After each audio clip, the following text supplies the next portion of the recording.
ហើយពេលពុសងគាត់ធ្វើឲ្យកតញ្ញូដល់អត់ផ្ទុះសវីដេអូទៅពេលចែ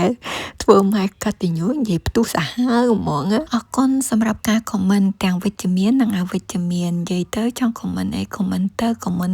តាមបេះដូងណាសម្រាប់ការចិញ្ចឹមកូនខុសគ្នាទៅតាមគ្រួសារម្នាក់ៗនិងប្រទេសដែលគាត់កំពុងតែរស់នៅអញ្ចឹងណាតែចែជឿជាក់ថាគ្មានឪពុកម្ដាយម្នាក់ណាដែលចង់ឲ្យកូនអាក្រក់ទេគឺចិញ្ចឹមកូនចង់ឲ្យកូនក្លាយជាមនុស្សល្អចង់ឲ្យកូនដូចអ្វីដែលយើងចង់បានណាតែស្របពេលជាមួយគ្នាហ្នឹងគឺអ្វីដែលយើងចង់បានហ្នឹងណាគឺកូនគាត់អាចឲ្យយើងបានទេយើងមិនចាំបានតានិយាយរួមមិនចាំបានតែខ្លួនប្រាណគាត់សម្រាប់ចិត្តគំនិតគាត់គឺយើងមិនចាំអត់បានទេនិយាយសរុបមកបើសិនជាកូនយើងល្អហើយតកតសាសំណាងបនសំណាងទានរបស់យើងទៅដែលមានកូនល្អអញ្ចឹងណា